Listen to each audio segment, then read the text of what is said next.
Представи си футболист, когото наричат арабския Роналдиньо. Плеймейкър, който можеше да играе в Европа и да бъде световно известен. Но вместо това кариерата му е спряна. Буквално. Не от контузии, не и от липса на талант, а от скандал. Пропаднали трансфери, политика, забрани. И една история, за която никой не говори. Историята на Тарик Ел Таиб. Футболният диамант на Либия, който можеше да бъде звезда в Европа, но не му го позволиха.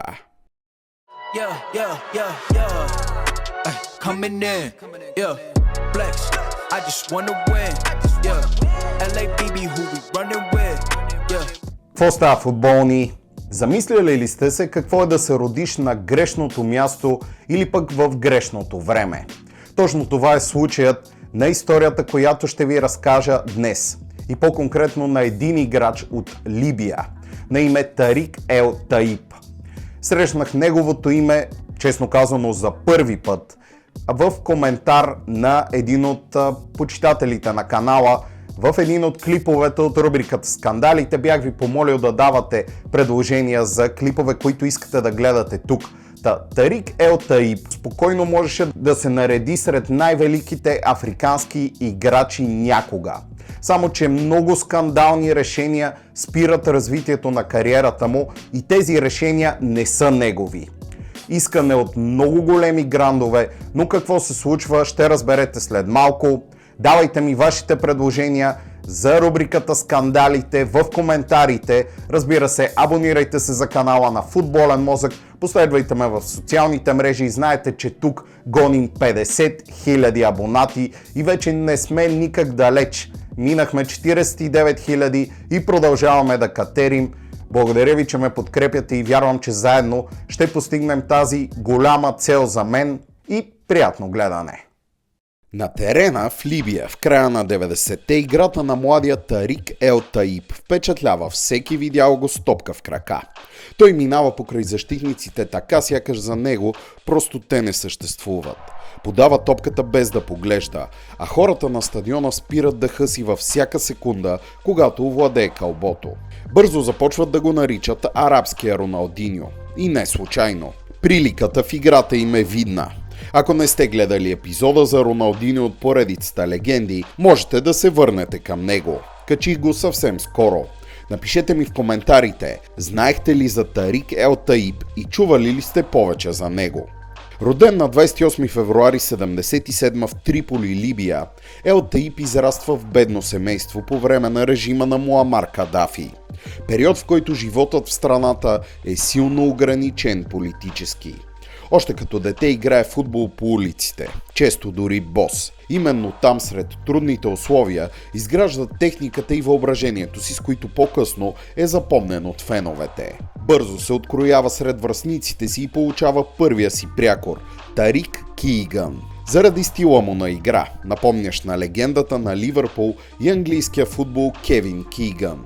Трикратен носител на титлата на Англия с 2 купи на УЕФА и шампион от Бундеслигата с Хамбургер. Какво ли би било, ако Ел Таиб можеше да тръгне по стъпките му? Футболът за него е начин да избяга от реалността и да си проправи път нагоре. Прави първите си крачки в организирания футбол в школата на Ал Ахли Триполи. Там започва да развива качествата си като атакуващ халф и да надгражда уменията, които е изградил по улиците. В юношеските отбори се отличава с контрол над топката и поглед върху играта, а треньорите знаят, че съставът започва от него. Просто няма как да изпуснеш подобна футболна златна мина. И така идва сблъсъкът му с мъжкия футбол през 95-та. Ел Таиб влиза в мъжкия отбор на Ал Ахли Триполи едва на 18. Към края на 90-те вече се адаптира към мъжкия футбол и се превръща в двигател на отбора. През сезон 97-98 прави силно впечатление с 11 гола, което си е отлично за халф. И така се нарежда сред най-добрите играчи в страната. Във втората половина на 90-те и началото на този век той е абсолютният лидер на Ал Ахли Триполи. 5 пъти е избиран за либийски футболист на годината между 1999 и 2005.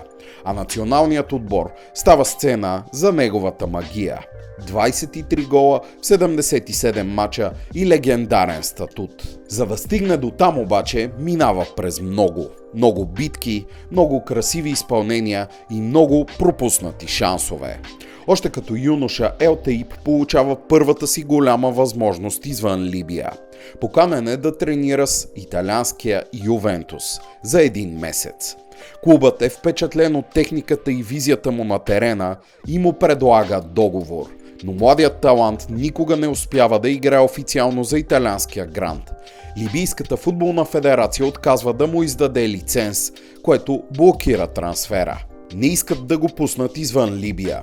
Федерацията и правителството смятат, че така ще изпуснат големия си талант. Трябва да го държат в страната, да радва местните привърженици. Колко абсурдно ви се струва това в наши дни? Тотално, нали? Няколко години по-късно, през 2000-та, Ел Таиб успява да си уреди пробен период в Уест Хем, като на тренировките впечатлява щаб и ръководство. Дори блества срещу Грант. Чуковете го пускат в игра, да го пробват. В приятелски матч срещу Арсенал завърши от 2-1 за артилеристите. И точно либийската перла вкарва гола за Уест Хем и моментално привлича вниманието и на Арсенал. Арсен Венгер го иска в състава си, но и този трансфер остава неосъществен. Нито в Уест Хем, нито в Арсенал. Работна виза, за да може да играе в Англия, не му е издадена, като Либия блокира всяка възможност да се присъедини към Висшата лига. Сцената на някои от най-големите звезди на световния футбол. Желязната завеса обаче не може да спре интереса на клубовете и от други държави. Сред тях се нарежда и Валенсия, който около началото на този век с капитана Гайска Мендиета, Канисарес на вратата, Аяла, Бараха, Кариу, Аймар, считан за един от големите идоли на Лионел Меси, и с още куп страхотни играчи стига 2 поредни финала на Шампионската лига, загубени от Реал Мадрид и Байерн Мюнхен. Спомняте ли си тези времена на Валенсия? Знаехте ли за тях? Напишете в коментарите. Та след тези впечатляващи изяви на международната сцена, през 2003 прилепите искат да подсилят още състава си, за да стигнат върха най-после. Да добавят този решаващ фактор в сърцето на отбора, който да ги изкачи на следващото ниво. И според ръководството, това е именно Тарик Ел Таиб. Забелязан в приятелски матч между Либия и Аржентина, в който халфът получава пас около флагчето за корнер, преминават двама защитници и вкарва прекрасен гол от невъзможен ъгъл около 180 градуса. Трансферът почти става факт и Ел Таиб почти идва в Европа, но само на хартия. Властите отново отказват необходимите документи, което пак лишава 26-годишния Ел Таиб от възможността да играе в едно от най-големите първенства в света и да реализира напълно огромния си потенциал. Рекордьорът по шампионски титли в Египет, 45 на брой към днешна дата, Ал Ахли, остава още един горчив спомен за пропуснат шанс от Ел Таиб. Сделката е почти сигурна и феновете вече обсъждат новото попълнение, но трансферът се проваля в последния момент. Отново заради бюрократични и политически пречки. Всичките тези спрени трансфери се случват по време на управлението на Муамар Кадафи в Либия. Властта е искала да задържи играчите под контрол, а футболът е бил използван за пропаганда и престиж. Освен това се е смятало, че ако звездите напуснат, местното първенство ще загуби качество и така няма да може да се създават нови силни футболисти за националния отбор, който пък ще става все по-зле. Аз лично не си спомням много силен национален отбор на Либия, но това е друг въпрос. Та поради тези причини често са създавани тези административни пречки или директни забрани за трансфери. Все пак Таиб успява да излезе извън Либия. Кариерата му за кратко преминава през Португалия още през 96-та с наем в Бейра Мар, след който бързо е върнат пак в либийския Ал Ахли. По-късно пак излиза в чужбина, но не много далеч от границите на страната. Стига до Тунис, Турция и Близкия изток. В Турция играе за Газиантепспор и прави крачка към европейския футбол, макар и за 2 години, между 2004 и 2006. Истинският му пик пък идва в Саудитска Арабия с Ал Хилал, където между 2006 и 2009 печели титлата и купата на престолонаследника и се превръща в един от най-обичаните играчи в историята на клуба. Но след 32-та му годишнина Ел Таиб става поредния футболен номад, пълен с горчивина и носталгия към миналото и препречения път към футболния Еверест – Европа. Ал Шабаб, отново Ал Ахли Триполи, Ал Насър Кувейт, Египет, Оман, Катар и за финал отново в Ал Ахли Триполи. Договорите му често са краткосрочни. Това не е толкова заради липса на класа, а по-скоро заради възрастта, обстоятелствата и условностите на футбола в региона, а и разбира се заради скандалите около играча. За националния отбор Ел Таиб дебютира през 1997 и се превръща в ключова фигура през следващите 10 години. Капитан на тима в квалификациите за Мондиал 2006.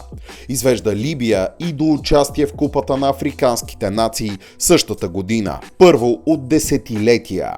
На терена Ел Таиб е класически плеймейкър, нисък център на тежестта, изключителен контрол на топката, дрибъл в тесни пространства и подавания, които разкъсват защити. Може да играе както в центъра, така и по фланга. И феновете в Либия го обичат. През 2003 дори попада в разширения списък за играч номер 1 на Африка. Рядкост за футболист, който не играе в Европа. Играч подвизавал се до тогава основно в Либия и Тунис. Слабостите му: понякога е задържал топката прекалено дълго, но това е нормално, имайки предвид, че игра в първенства, където нивото на тактика и темпо са на светлинни години зад Европа.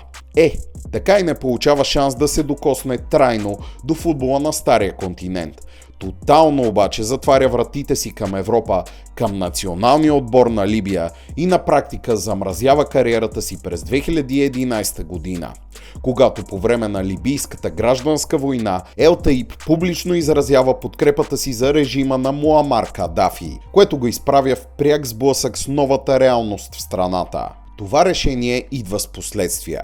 Той е отстранен от националния отбор, а съставът, разбира се, преминава през сътресения без най-креативния си футболист. Макар че е буквално прокуден от отбора, а политическата ситуация разделя обществото на две, феновете продължават да уважават и подкрепят Ел Таиб заради изключителния му талант и неговия принос през годините. Името му се нарежда сред емблематичните футболисти в историята на страната, а и на Африка като цяло. А за голяма част от хората, виждали го на терена, той е най-добрият, раждал се там.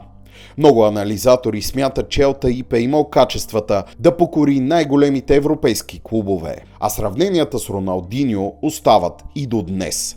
Какво би станало, ако му беше позволено да играе в Европа? Ако трансферите в Ювентус, Арсенал, Уест Хем или Валенсия се бяха реализирали, светът можеше да види истинска международна суперзвезда. Но реалността е друга.